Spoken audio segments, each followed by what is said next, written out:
Film के start में हमें फ्रांस का एक शहर दिखाया जाता है। वहाँ पर बहुत सारे बच्चे गायब हो रहे थे, इसलिए लोगों ने गायब होने वाले बच्चों के मिसिंग पोस्टर्स लगा रखे थे।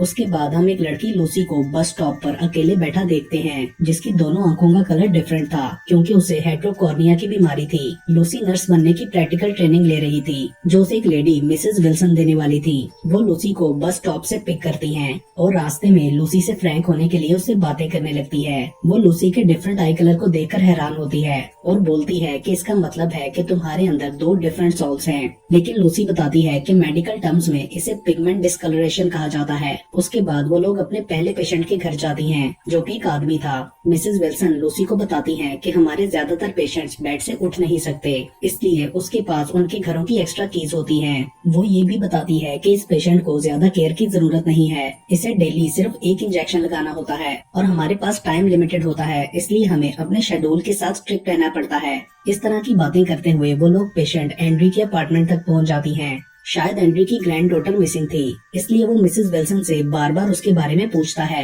एंड्री को इंजेक्शन से भी डर लगता था, इसलिए वो लगवाने से घबरा रहा था, मगर लूसी उसे बहुत आराम से इंजेक्शन लगा देती है और वो खुश होकर लूसी से अपनी ग्रैंड डॉटर की बातें करने लगता है। मिसेस विल्सन कहती है कि अब 10 दिन तक तुम्हें ही ये इंजेक्शन लगाना होगा। उसके बाद वो लोग वहाँ से चली जाती हैं। उनकी दूसरी पेशेंट का नाम मैडी था, जो कि बहुत ज्यादा बीमार थी। वहाँ पर लूसी उसे साफ करती है। उसके बाद मिसेस विल्सन लूसी को अपनी तीसरी पेशेंट के घर लेकर जाती है, मगर वो लूसी को बाहर इंतजार करने का कहकर अंदर चली जाती है, क्योंकि वो कहती है कि ये पेशेंट थोड़ी अलग है और लूसी इसके लिए अभी तैयार नहीं है। वो घर शहर से हटके जंगल में था और काफी पुराना लग रहा था।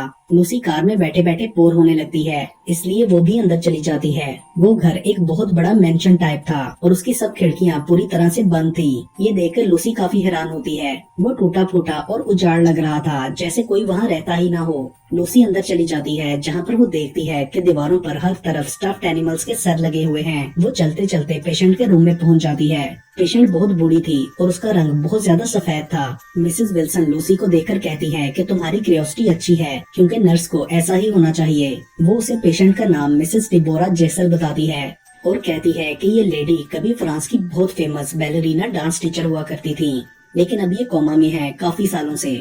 उन्हें ऑक्सीजन मास्क भी लगा हुआ था। मिसेस विल्सन लूसी से विंडो खोलने के लिए कहती हैं, जो कि बेड के पीछे थी।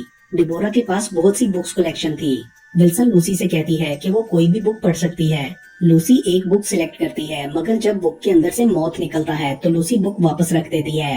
डिबोरा को ब्लड ट्रांसफ्यूजन दी जा रही थी, मगर विल्सन कहती है कि मुझे इस बारे में कुछ नहीं पता कि ये प्रोसीजर इस पर क्यों लगाया गया है। उसके नेल्स भी काफी बड़े थे।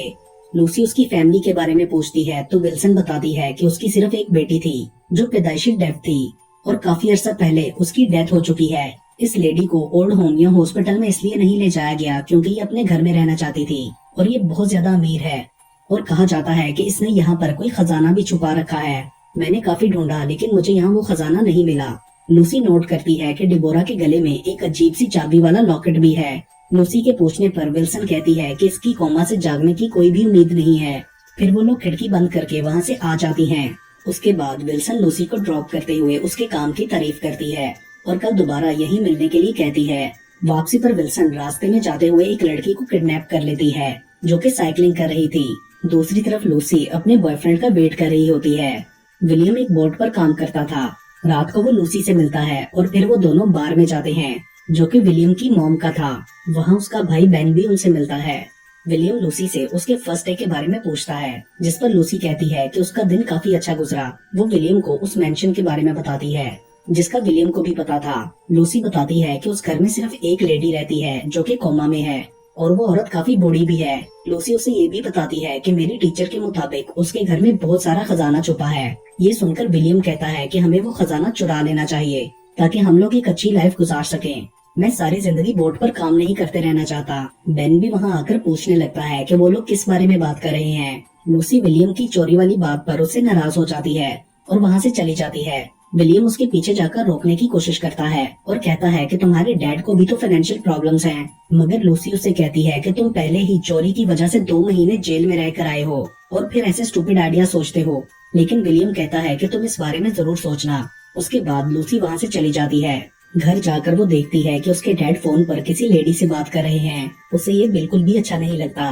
वो अपने डैड से कहती है कि मेरी मॉम की डेथ को अभी दिन ही कितने गुजरे हैं कि आपकी लाइफ में कोई दूसरी औरत आ गई। जिस पर उसके डैड ये कहकर चले जाते हैं कि जेनिस एक अच्छी औरत है और वो जल्द ही यहाँ रहने आएगी। उनके जाने के बाद लूसी को अपनी मॉम का विजन आता है। लूसी उसे बहुत मिस करती थी। उसके बाद रात को वो विलियम को कॉल करके बताती है कि उसे चोरी वाली ऑफर मंजूर है। विलियम उसे समझाता है कि इससे हमारा फ्यूचर अच्छा होगा। दूसरी तरफ हम देखते हैं कि मिसेस विल्सन उस किडनैप की गई लड़की को मारकर उसका खून निकाल रही हैं, जिससे हमें ये रियलाइज होता है कि टाउन के सभी बच्चों को मिसेस विल्सन ने किडनैप किया है और वो उस लेडी डिबोरा के ब्लड ट्रांसफ्यूजन के लिए ब्लड इकट्ठा करती है। अगले सीन में विलियम, लूसी और बेन आधी रात को उस मेंशन में चोरी करने के लिए जाने लगते हैं। निकलते वक्त कुछ बच्चे उन्हें हैलोवीन कॉस्ट्यूम्स पहनकर डराने की कोशिश करते हैं, मगर वो लोग उन्हें भगा देते हैं। मेंशन के करीब पहुंचकर विलियम बेन की गाड़ी वहीं पार्क कर देने का कहता है और उनको नकाब देते हुए कहता है कि आगे हम पैदल जाएंगे। चलते हुए रास्ते में एक जगह विलियम विस्लिंग करने लगता है तो बेन उसे ये कहकर रोकता है कि हैलोवीन नाइट पर विसल करने से ईवल सुन लेता है। तभी लूसी को सामने एक जलता हुआ फ्लेम नजर आता है। वो करीब जाकर उसे पकड़ने लगती है तो फ्लेम अचानक से गायब हो जाता है। ये देखकर वो लोग काफी हैरान होते हैं। उसके बाद आगे बढ़ते हुए वो उस घर तक पहुंच जाते हैं और फेंस से अंदर कूद जाते हैं। मेंशन के पास पहुंचकर वो लोग अंदर जाने के लिए रास्ता ढूंढने लगते हैं क्योंकि सब दरवाजे लॉक थे।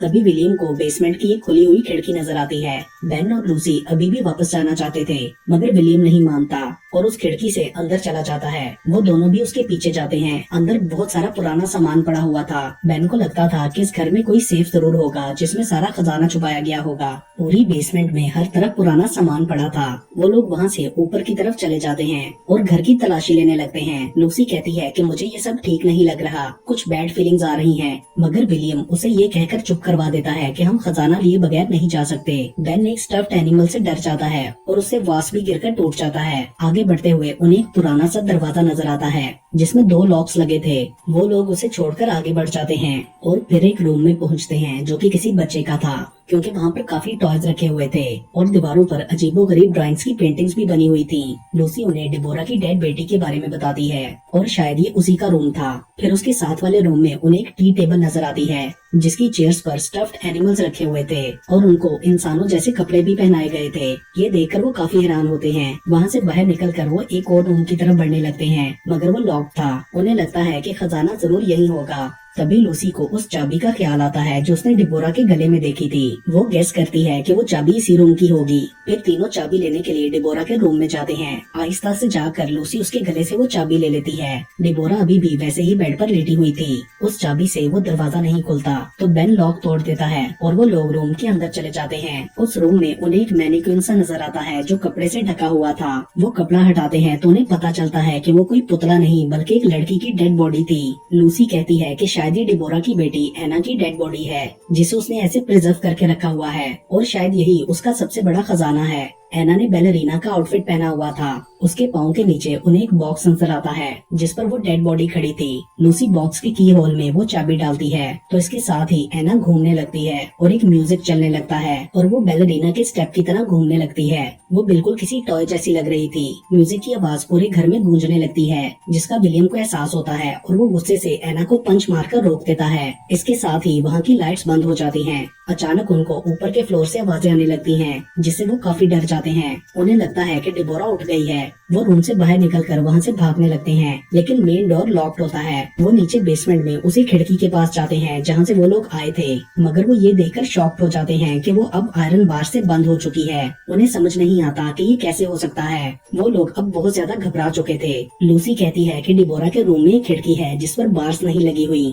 विलियम और बेन वहाँ जाने से डर रहे थे क्योंकि उन्हें लगता था डिबोरा उठ चुकी है, लेकिन लूसी उनसे कहती है कि ऐसा मेडिकली इम्पॉसिबल है और हमारे पास और कोई रास्ता भी नहीं है। तो उसके बाद वो लोग डिबोरा के रूम में जाते हैं, मगर वहाँ डिबोरा अपने बेड से गायब होती है। ये देखकर वो और ज्यादा डर जाते हैं और उस खिड़की को खोलने की कोशिश करने लगते हैं, मगर वो भी पूरी तरह बंद हो चुकी थी। बेन उन दोनों से अलग होकर एक मिरर की तरफ अट्रैक्ट होने लगता है। उस मिरर को साफ करने पर उसे अपने पीछे खड़ी डिबोरा उसमें नजर आती है। उसके बाद विलियम और लूसी अचानक से देखते हैं कि बेन वहाँ से गायब हो चुका है। वो उसे ढूंढने लगते हैं। बेन खुद को एक ऐसे रूम में पाता है जहाँ पर कोई दरवाजा नहीं था। वो हैरान होता है कि मैं यहाँ कैसे आया। वो लाइट ऑन करके देखता है कि उधर बहुत अजीब सी चीजें रखी हुई थी। वो किसी तरह का ऑपरेशन थिएटर लग रहा था। अचानक बेन को अजीब सी आवाजें आने लगती हैं और फिर कहीं से बैलेरिना क्लास की स्टूडेंट्स निकलकर बेन पर अटैक कर देती हैं और उसे बहुत ही ब्रूटली मार देती हैं और वहाँ से गायब हो जाती हैं। उधर विलियम एक खिड़की को खोलने की कोशिश करने लगता है। लूसी को वहाँ डिबोरा और एना की 1935 की पुरानी फोटो मिलती है, जहाँ से उसे एना का नाम पता चलता है।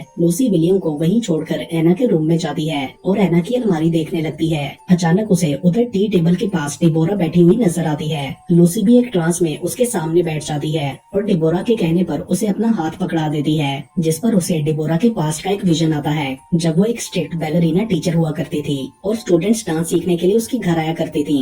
एक दफा एक लड़की के गलती करने पर डिबोरा ने उसे क्लास से बाहर निकाल दिया था। वो लड़की एना के रूम में चली गई थी। अचानक डिबोरा को उसकी चीख सुनाई देती है और वो बाकी स्टूडेंट्स को छुट्टी देकर एना के रूम में जाकर देखती है तो एना ने उस लड़की को मार दिया था और उसका खून पी रही थी। मतलब एना एक वैम्पायर थी। डिबोरा उसे डांटती है कि मैंने तुमसे कहा था कि सिर्फ उन लोगों का खून पीना है जिन्हें हम नहीं जानते, हमारे जानने वालों के साथ ऐसा नहीं करना। एना गुस्से में घर से बाहर चली जाती है। डिबोरा उसे रोकते हुए पीछे जाती है कि बाहर मत जाओ। बाहर जाकर एना गिर जाती है। फिर अचानक उसकी बॉडी हवा में लेविटेट होते हुए जलने लगती है। डिबोरा वहाँ जाकर एना को पकड़ लेती है और कहती है कि दिन को रात के साथ कंफ्यूज मत करो। यहाँ ये रिवील होता है कि उनकी फैमिली वैम्पायर थी। उसके बाद लूसी प्रेजेंट टाइम में आ जाती है और देखती है कि डिबोरा दोबारा वहाँ से गायब हो चुकी है। दूसरी तरफ बेन विलियम के पास जाकर उस पर अटैक कर देता है क्योंकि वो भी एक वैम्पायर बन चुका था। लूसी विलियम की आवाजें सुनकर बाहर जाने की कोशिश करती है मगर दरवाजा नहीं खुलता। विलियम बेन को सीजर्स मारकर किसी तरह खुद को छुड़वा लेता है और बेन को मार देता है, जिससे उसे काफी दुख होता है क्योंकि बेन उसका भाई था। तभी डिबोरा वहाँ आकर विलियम का खून पीने लगती है जिससे वो मर जाता है। तभी लूसी जोर जोर से विलियम को आवाजें देने लगती है और फिर दरवाजा खुल जाता है। वो बाहर निकलकर देखती है कि डिबोरा ऊपर उसकी तरफ आ रही है तो वो उस रूम में छुप जाती है जहाँ पर एना की डेड बॉडी थी। यहाँ पर वो देखती है कि एना के नाक से खून निकल रहा है, मतलब वो जिंदा थी। उसको टच करने पर लूसी को फिर से पास्ट का विजन आता है कि डिबोरा एना के साथ भी बहुत ज्यादा स्ट्रिक्ट थी। वो उसे भी डांस सिखाना चाहती थी मगर एना को डांस बिल्कुल नहीं आता था और वहाँ से भाग जाना चाहती थी। डिबोरा एना को डांस सिखाते हुए इतना ज्यादा स्ट्रेच करती है कि उसकी हड्डी टूट जाती है। प्रेजेंट में वापस आने पर लूसी को एना के साथ हमदर्दी होने लगती है। अचानक वो लूसी पर अटैक करके उसका खून पीने की कोशिश करती है मगर लूसी उसे पंच मारकर गिरा देती है। तभी अचानक मिसेस विल्सन वहाँ आ जाती है और लूसी को पंच मारकर बेहोश कर देती है। मतलब वो भी उन लोगों के साथ मिली हुई थी। एना को जब होश आता है तो वो भी उसी ऑपरेटिंग रूम में होती है। मिसेस विल्सन ने उसे लिटाकर बांध दिया था। लूसी उससे पूछती है कि तुम यहाँ क्या कर रही हो, तो वो कहती है कि ये मेरी जॉब है और बताती है कि बचपन में वो भी बैलेरिना सीखने आया करती थी। उस दिन वो छुट्टी होने के बाद घर नहीं गई थी और उसने देख लिया था कि डिबोरा ने एना की हड्डी तोड़ दी है। उसे वहाँ देखकर डिबोरा ने अपने साथ रख लिया था और बताती है कि डिबोरा ने खुद ही ऑपरेशन करके एना की हड्डी जोड़ दी थी। उसके बाद प्रेजेंट में मिसेस विल्सन लूसी से कहती है कि तुम्हें उस वक्त कोई और बुक उठानी चाहिए थी। तभी डिबोरा एना की बॉडी को वहाँ लेकर आती है और लूसी की बॉडी पर कट लगाकर उसमें मौत का प्यूपा डालती है। वो एक रिचुअल परफॉर्म कर रही थी जिससे एना और लूसी की सोल स्वैप हो जाएं। उसके बाद डिबोरा एक मौत एना की गर्दन में भी डालती है। फिर वो लूसी की आंखों को सी देती है। आंखें बंद होने से पहले लूसी को अपनी मॉम का विजन आता है। उसके बाद लूसी के मुंह से एक मौत निकलकर उड़ने लगता है और सेम एना के साथ भी होता है और फिर वो दोनों एक्सचेंज होकर एना और लूसी की बॉडी में चले जाते हैं। मतलब अब उनकी सोल्स बदल चुकी थी। अगले सीन में मिसेस विल्सन लूसी की बॉडी को डिबोरा के पास लेकर जाती है जो कि अब एना थी। उसे देखकर डिबोरा बहुत खुश होती है कि उसकी बेटी वापस आ गई। उसकी अब दोनों आंखें सेम कलर की हो चुकी थी। डिबोरा उसे डांस करने का ऑर्डर देती है मगर एना नहीं मानती। वो गुस्से में मिसेस विल्सन और डिबोरा को मार देती है और एना की बॉडी के पास जाकर उसकी आईज खोल देती है जो कि अब लूसी थी। वो अपना खून लूसी को पिलाती है जिससे वो होश में आ जाती है। लूसी की आईज का कलर डिफरेंट था पहले की तरह। उसके बाद वो दोनों डिबोरा के पास जाकर उससे दरवाजे की कीज लेती हैं मगर तभी डिबोरा उठ जाती है और एना को पकड़कर उसका खून पीने की कोशिश करती है। लूसी पीछे से डिबोरा पर अटैक करके एना को छुड़वाती है और वो दोनों मिलकर डिबोरा को नीचे फेंक देती हैं और फिर नीचे जाकर उसका फेस फाड़कर उसे मार देती हैं। उसके बाद वो दोनों बाहर निकलती हैं तो लूसी को दोबारा वही जलता हुआ फ्लेम नजर आता है और इस बार वो उसे हाथ पर उठा लेती है। एना को अपनी माँ की बात याद आती है कि दिन को रात के साथ कंफ्यूज मत करो और वो सुबह होने का वेट करने लगती हैं। अगली सुबह वो दोनों बाहर जाती हैं। लूसी ने खुद को कवर कर रखा था। क्लिफ पर पहुंचकर लूसी की चादर उतर जाती है और वो नीचे गिरते हुए हवा में उड़ने लगती है। उसके चेहरे पर जख्मों के निशान भी गायब होने लगते हैं। एना उसे दूर खड़ी देखती रहती है और इसके साथ ही ये मूवी यहीं पर खत्म हो जाती है।